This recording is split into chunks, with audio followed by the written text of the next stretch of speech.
su candidatura.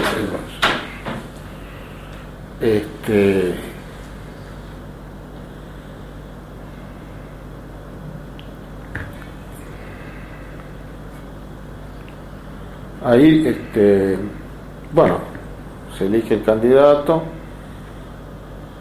los dos candidatos, Luder Vittel, y empezamos a trabajar en un equipo con la gente de Luder,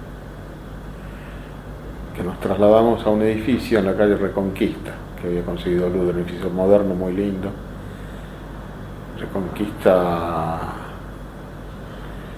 y Suipacha, por ahí. Corren igual. Corren igual, entonces Reconquista la que da al Alvear, y Tucumán. No, la que da al Alvear. San Martín. No, la que corta Paraguay. ¿Dónde vivía Borges? En Suipacha, Paraguay. Sobre entre Paraguay. Charcas y Paraguay. Paraguay y Reconquista. Tenía muy buenas instalaciones, bueno, todo trataba de tener las mejores atenciones con él, obviamente. Todo el mundo creía que era presidente de la República. Bueno, ahí hicimos toda la campaña.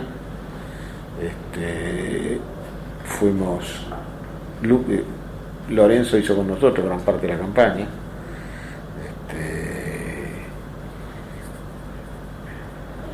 Vittel hacía campaña por su lado, Luder por el suyo, porque se dividieron el país.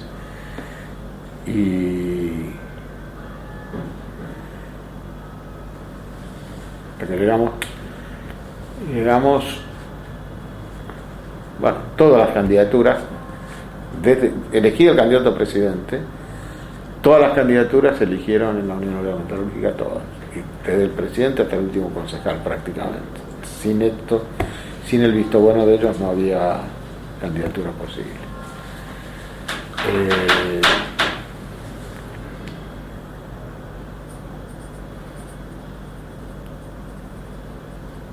Me acuerdo de un viaje que hicimos con Lorenzo, Miguel y Luder a Merlo, a San Luis, a un acto, y que Lorenzo se había emperrado en que quería ver un terreno que había comprado hace 20 años en Merlo, en un loteo de esos que había, ¿te acordás? Loteo, un terreno era una porquería que estaba, me acuerdo de ese episodio. Y así llegamos. Ahora, me acuerdo que en River Lorenzo sufre una silbatina. No, en River no, en Vélez. En Vélez. En Vélez. El 17 de octubre del 83. Sí, Vélez. Sí. El 17 de octubre Del 83. del 83. Sí. Fue una terrible silbatina. Yo estaba en la cancha y en la parte, no estaba en el palco, estaba en el césped. Una terrible silbatina, terrible. Era una cosa curiosa porque la Unión Obrera Metalúrgica podía digitar todos los candidatos, pero al mismo tiempo generaba mucha reacción. La gente no la quería. quería. No es que no la quería, no entendía eso, no se podía entender con claridad por qué era esa. Nosotros sí lo entendíamos, porque habían acumulado poder durante toda la dictadura, obviamente, pero la gente no lo entendía. Y así llegamos prácticamente al acto de cierre. Y ahí se hace el acto de cierre en la avenida 9 de Julio. Y los radicales lo hacen en Rosario. Dos actos monstruosos. Son actos que no se volvieron a repetir nunca. Sí, igual hay un acto importante radical también en el 9 de julio. En el 9 de julio los dos actos son enormes. Pero el acto de cierre es en simultáneo y se transmite en simultáneo. Los canales transmiten un pedazo de allá, un pedazo de acá. Y eso fue letal para el peronismo. No tanto el tema de... No tanto el tema de la quema del cajón, que es una anécdota irrelevante, si quieres, sino la comparación de lo que eran los dos actos. El acto del peronismo era, bueno, obviamente multitudinario, llegaba del Obelisco hasta la autopista, la gente se la veía. Nosotros estábamos Bueno, ahí hay varios episodios interesantes. Nosotros estábamos, el palco era un quilombo total, era 10.000 tipos peleando para estar en el palco. Y del otro lado partían la pantalla, los canales, se veía un acto prolijito, que estaba solamente Alfonsín en un estrado, con un escenario prolijo, sin nadie al lado, con unos tipos. Era la noche y el día, ¿no es cierto? Nosotros estábamos concentrados en el Hotel República, con Luder y con Vittel, esperando el momento de pasar al acto. La militancia había hecho un cordón de seguridad que iba de la entrada del hotel al palco, por el cual tendrían que pasar los candidatos y nosotros. Cuando sale Luder y Vittel, se produce lo que produce siempre en todos los actos peronistas, un abochinchamiento, avalancha, y se rompe el cordón de seguridad. Y Luder no estaba acostumbrado a tanto quilombo y pierde un zapato que no lo vuelve a recuperar. O sea, que da el discurso sin un zapato. ¿Vos te das cuenta lo que era? No, vos pensás lo que era para un tipo como Luder hablar sin un zapato. Se olvidó de alguna provincia, incluso cuando nombró los candidatos. Estaba muy nervioso, pero estaba nervioso porque estaba hablando sin un zapato. Si vos decís, bueno, qué pelotudez. No, hay que ver la personalidad de Luder. A lo mejor menos puede hablar sin un zapato, en calzoncillo, todo lo que quiera, pero Luder no.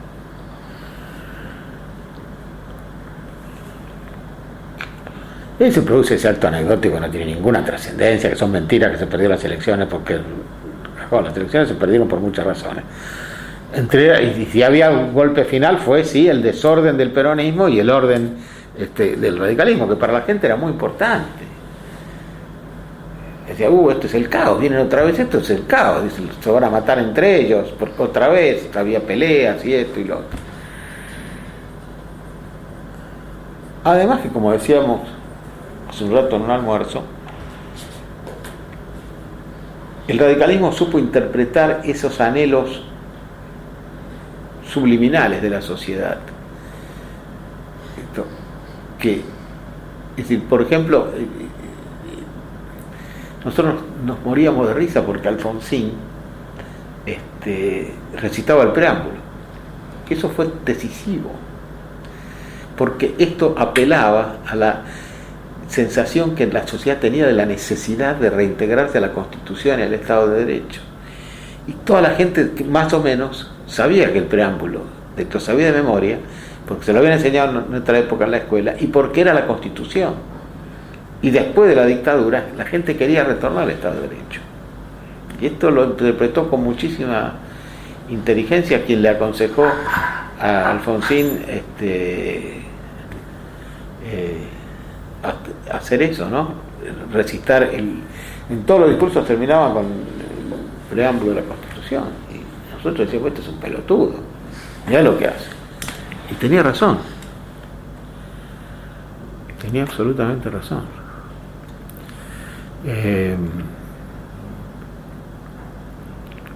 Así como de la Rúa, o la gente que lo asoció a la Rúa, percibió que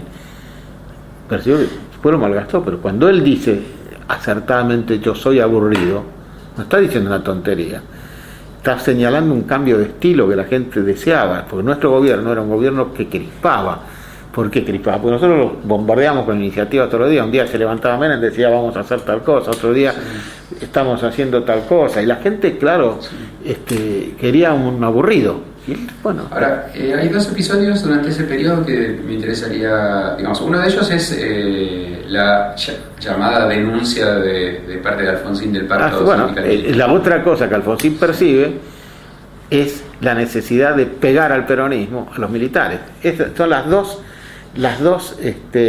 pinzas de la misma operación, el preámbulo y la denuncia del pacto sindical militar. El pacto sindical militar no existió, y si existió nosotros no tenemos la menor idea.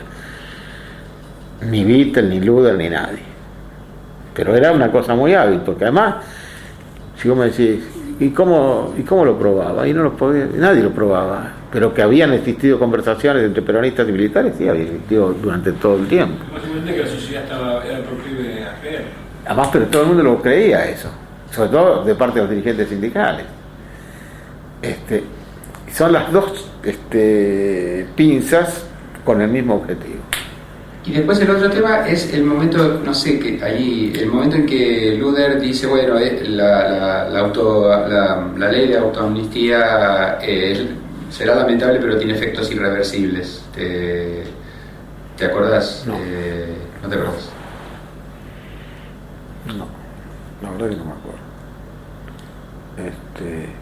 Porque Alfonsín sale muy rápido de decir que no, puede ser que Luder lo haya dicho, porque puede ser que incluso sea el pensamiento real de Luder, pero no lo recuerdo y nunca se discutió. Ahora, cuando Alfonsín gana la interna, ustedes se sorprenden, la interna radical, por supuesto, ¿no? Digamos, Que le da la interna Balbín, sí. En realidad yo pienso que en el peronismo fue como un alivio eso, porque pensaban que Balbín era el mejor candidato, con más posibilidad de ganar. Bueno, en realidad ya Balbín es decir, cuando Alfonsín gana la candidatura, digamos, en definitiva se la gana a De la Rúa, digamos, ¿no? Pero ya Balbín había muerto, sí, pero no hace mucho había muerto, ¿no? No, mucho no. Pero la verdad es que no le importaba a nadie en el peronismo, porque nadie pensaba que podíamos perder. Desconocido. Yo me acuerdo que a mí, el que primero que me lo presenta Alfonsín, en el año 80 creo, algo así, o 79, 80, es el primer tipo que yo conocí que era alfonsinista, el único alfonsinista que conocí, el primero, que se llamaba Mario Monteverde, que después fue director del Telam, que era amigo mío. No sé si lo conociste o viste hablar de él. Él un día en un restaurante que ya no está más, llamaba Del Parque, en la calle Uruguay, entre Viamonte y Tucumán, me lo presenta. Nadie lo conocía, era absolutamente un desconocido. Fue fulgurante la ascensión de él. Pero y la noche, el día del comicio, bueno, nosotros estábamos ahí acá con Luder en la calle Reconquista, Vittel estaba en el Chaco, porque estaba en el Chaco y se quedó en el Chaco, pero los resultados. Nosotros teníamos 2 pisos ahí y 2 o 3 pisos tenía Luder. Estaba todo preparado para el festejo porque se había cerrado la calle, se habían preparado los parlantes, todo era venía para el festejo, inexorable.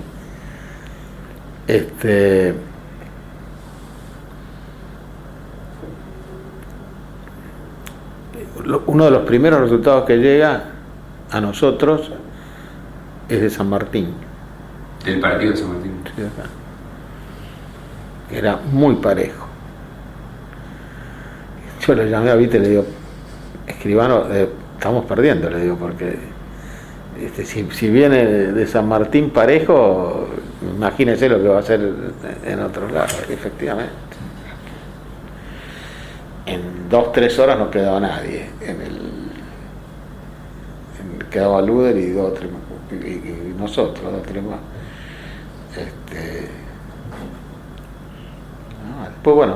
Después Alfonsín le ofrece a Luder la presidencia, la corte, que Luder no acepta. ¿Y vos tenés alguna impresión acerca del motivo de por qué Luder no acepta la presidencia de la corte? Porque creo que Luder carecía de la cultura política que admite que uno lo derroten y pueda colaborar con el ganador.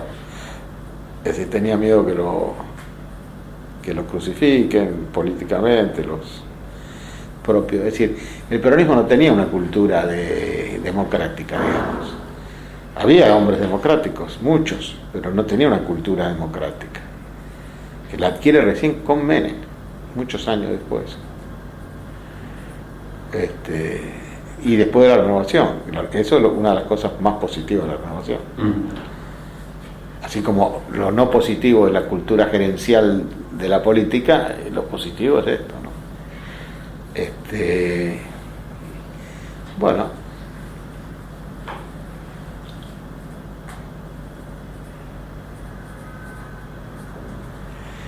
Bueno, a partir de ese momento de la derrota,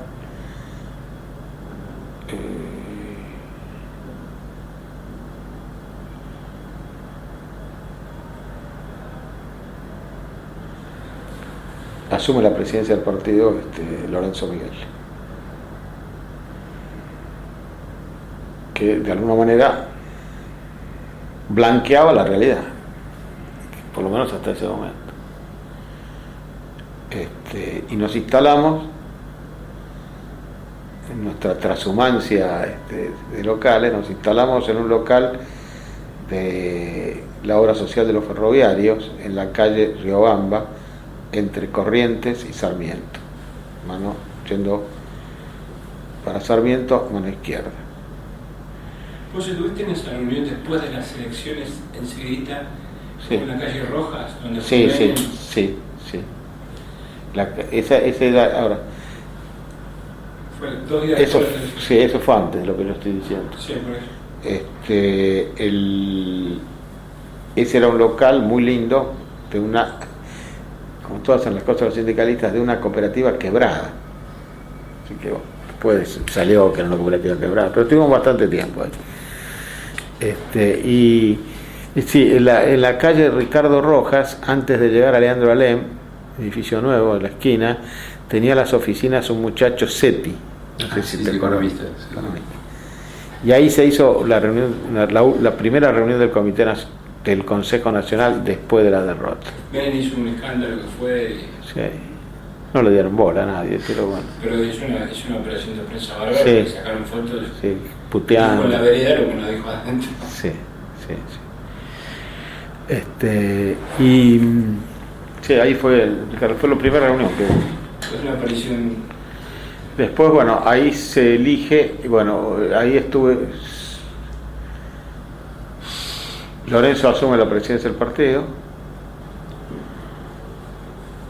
Y lo primero que se hace es elegir, por ejemplo, se convocó al bloque de diputados ahí a ese lugar, que era un lugar muy grande, y se eligieron las autoridades. Ahí es donde lo eligen a Diego Ibáñez, presidente del bloque, que venía, y a Manzano lo elige Diego Ibáñez, vicepresidente del bloque.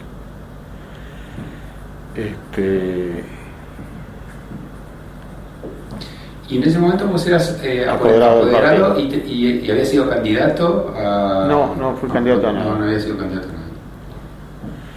Ahí, bueno, después Alfonsín le ofrece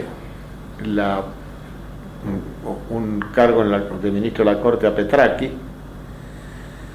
Petracchi me llama a mí como apoderado del partido, además yo lo conocía bastante, era amigo de él, y me pide que consiga la aprobación, oficialmente me pide que consiga la aprobación del Consejo Nacional para aceptar el cargo de ministro de la Corte, cosa que hago y que sale aprobado. Es decir, que Petracchi asume como ministro de la Corte en un cargo que le ofrecen al peronismo, a él, con la aprobación del Consejo Nacional.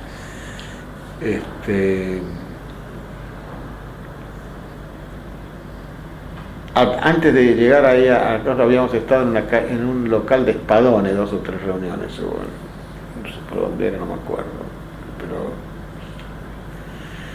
se hicieron en el local de Espadones y después fuimos a este lugar. Ahora, ¿cuál era tesitura dominante en esas reuniones en relación? La tesitura dominante era, bueno, que Alfonsín, la tesitura dominante no era hacer un análisis serio de la derrota, sino atribuirle a la mentira del pacto sindical militar, a la maldad de Alfonsín, a la prensa, que magnificó lo de la quema del cajón, todas boludeces. Pero nadie hacía un análisis realmente serio del tema, ¿no es cierto?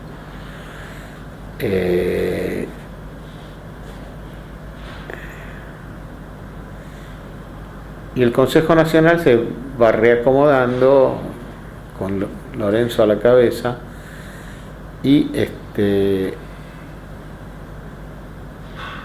un punto que le restó mucho prestigio al Consejo Nacional fue el tema del Bigle, que fue enseguida de asumir Alfonsín. Sí, fue bastante, fue en el 84, sí. Enseguidita. Sí. El Consejo Nacional, a instancias de Vicente Sadi, que influye sobre Lorenzo Miguel, adopta una postura bélica, digamos, prácticamente. Y se produce ahí es donde Menem empieza una campaña muy inteligente, porque él está a favor y hace un acto con Alfonsín en La Rioja a favor del Bigle, a favor del acuerdo que proponía el gobierno.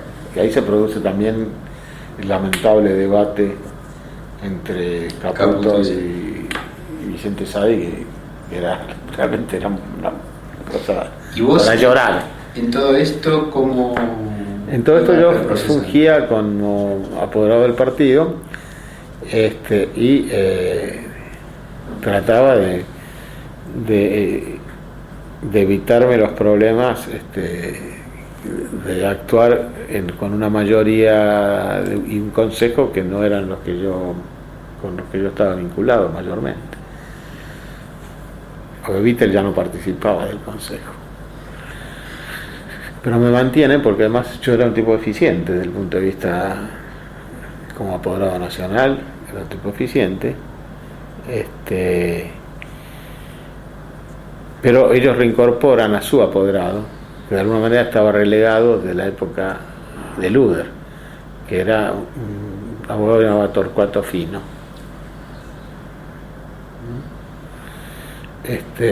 Con el cual tengo choques porque ellos querían sacarme. Famoso que se puso primero en la lista de diputados. Sí, pero eso fue mucho, fue por ahí. El que lo llevaba a la lista de diputados. Se arreglaba la ley, empezaba. Y ahí, bueno, vamos lentamente, y ahí es cuando aparece la necesidad de la renovación del Consejo.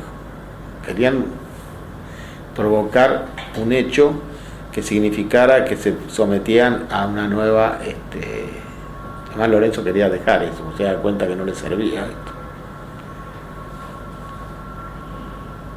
Entonces convocan al famoso Congreso del Odeón.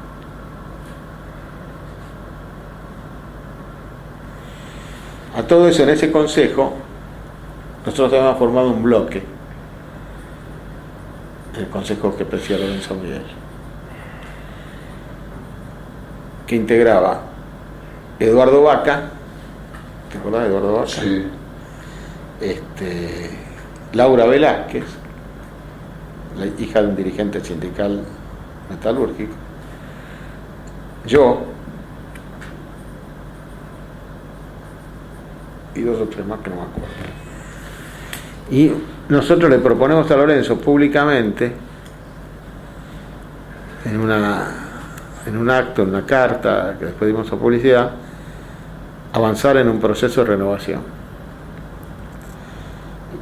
Y lo llamamos la renovación concertada. Ese lo bautizó yo, la renovación concertada. Porque nosotros le decíamos, Lorenzo, si no hacemos la renovación concertada, va a ser confrontando. Pero la renovación va a venir, porque después de la derrota no había, vos podías demorarla, como se demoró hasta el 84, digamos, ¿cierto? Pero había que hacerlo.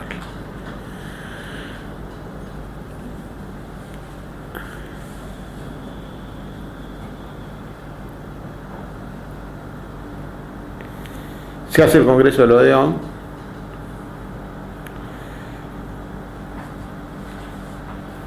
en que lo dominan las patotas sindicales, pero las patotas pesadas sindicales.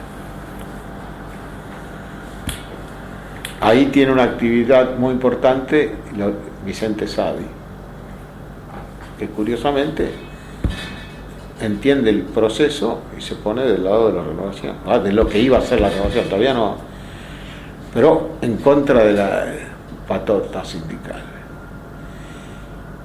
Y Menem también, porque Menem, a pesar de que Menem era de alguna manera isabelista y qué sé yo, que es agredido en la puerta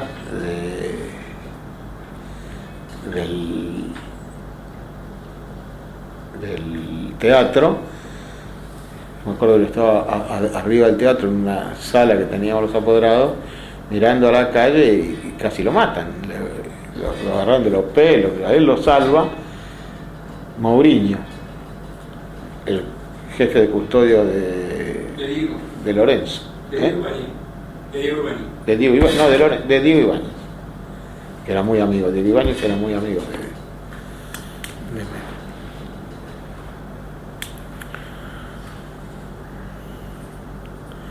de apenas puede entrar, ¿no? Traidor, le gritaron de todo. ¿Por qué?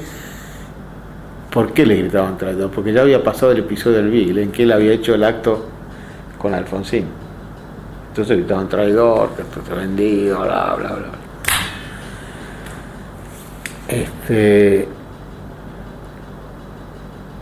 Y ahí estábamos negociando en una salita y aparecen los dirigentes sindicales. Estábamos sentados yo, Vicente, Sadi y no me acuerdo quién más. Y empezaron a entrar, era una salita que era como esta, así, chiquita. Empezaron a entrar dirigentes, estábamos en una clara voluntad intimidatoria, ¿no es cierto? Entonces el viejo Sadi, que tuvo mucho coraje, sacó el bastón ese que tenía, lo tenía acá el bastón, y empezó a golpear con el bastón en la mesa. Y decía, a mí, nunca voy a olvidar, a mí no me van a capatacear. La palabra de un viejo, de un viejo caudillo. No me van a capatacear, ¡pum! Porque era claro que era una voluntad intimidatoria. A mí no me van a capatacear, ¡pah! Y agarramos y conseguimos salir, ilesos, a los bastonazos, yo detrás. Y en la salida casi me agarro a trompadas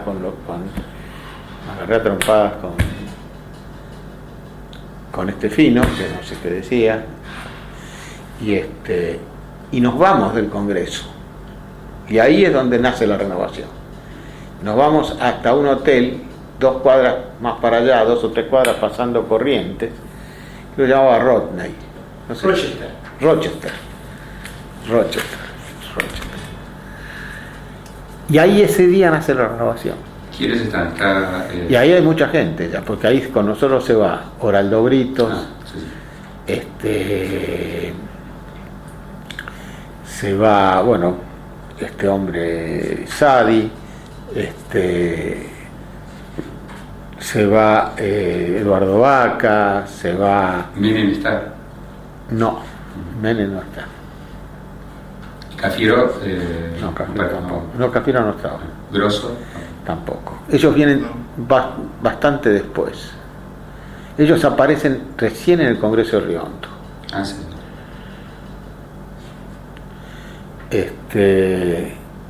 Aparece...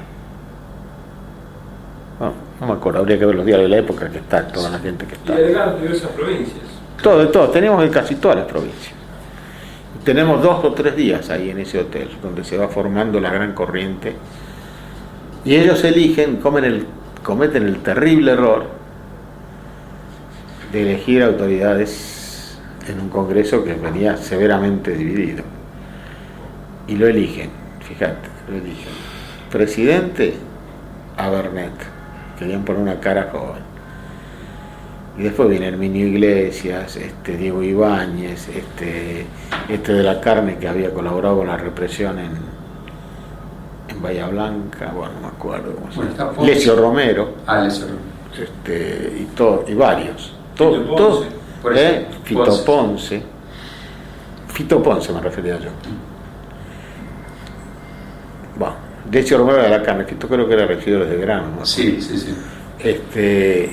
Todo esto es una cosa de terror, las autoridades del Consejo Nacional, de terror, el cual consolida la corriente de todo lo que quedaron afuera, viene una renovación.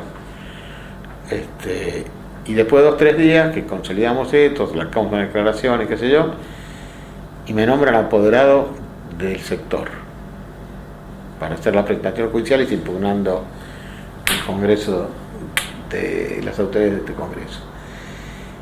Juárez viene, el de Santiago,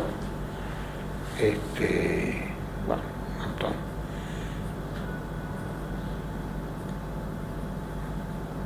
Murguía,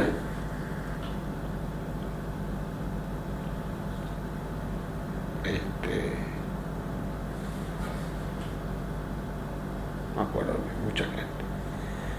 Y después de unos días nos vamos 2, 3, 4 días, nos estamos ahí en el Rochester, nos vamos al Senado. Porque el presidente del bloque era Sadi. Así que nos instalamos en el Senado y a partir de ese momento utilizamos todas las instalaciones del Senado para todo el tema de la renovación durante todo el tiempo.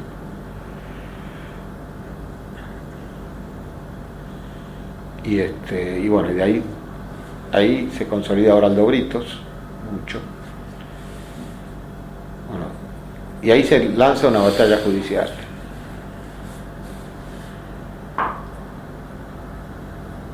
Que ganamos en primera instancia en el Juzgado Federal de Fégoli, después de varios meses de litigio, nos reconoce la legitimidad. Es decir, después organizamos el Congreso de Riondo.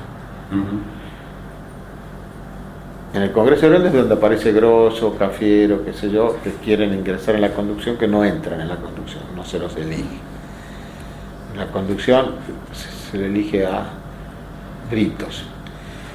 Pero en realidad Britos aprovecha que Vicente Sadi está enfermo y se hace elegir. En realidad el candidato original había sido Sadi, que a partir de eso Sadi se empieza a alejar y se va de la renovación y se junta con Rodríguez Sá y hace un acuerdo con Lorenzo.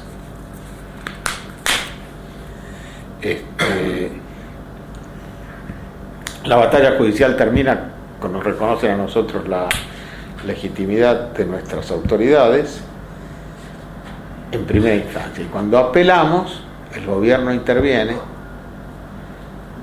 en la justicia con los tipos de la Cámara Electoral que eran radicales como Muné y Orlandi, y con Roca, que era peronista pero que había sido puesto por Sadi, porque Sadi había puesto casi todos los puestos de la justicia, los había llenado Sadi.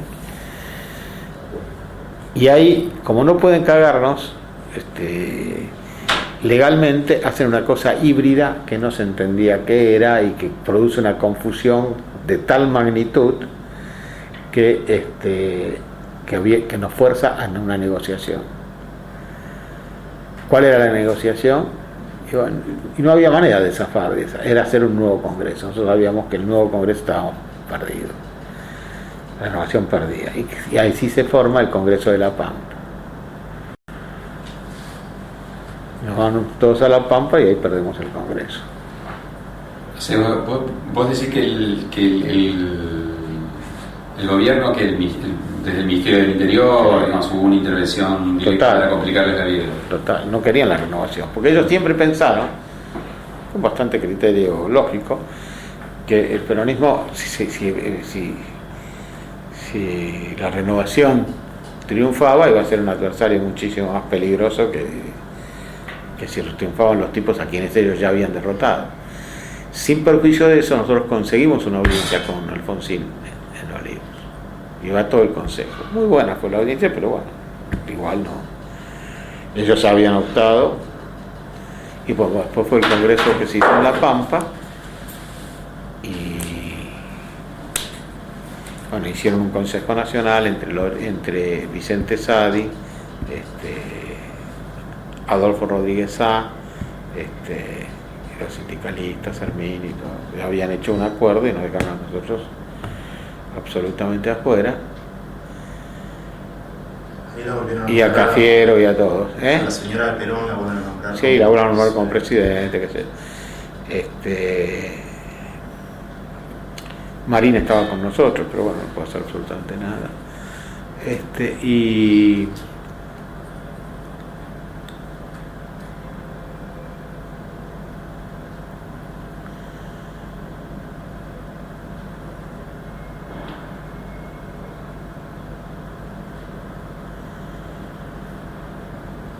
después se hace un congreso en Tucumán, me parece. En Tucumán. Pero ya, es decir, y ahí se lanza el proceso por el cual finalmente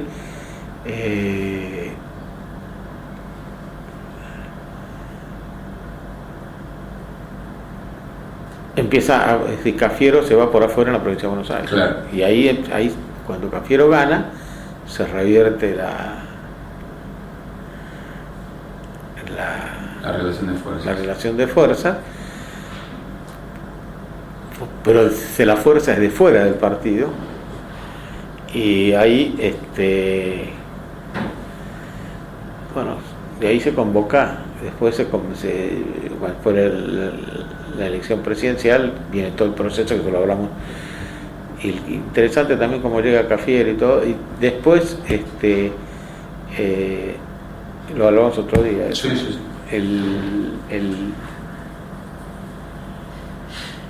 La elección presidencial entre Cafiero y Sí, ahí sí, preferiría que lo cuentes. y Menem, ¿no es cierto? Pero fue muy interesante. Esa etapa fue muy interesante, y esa etapa culmina. Hubo un congreso en Tucumán también, no me acuerdo, Sí. Sí, bueno, que consolida el poder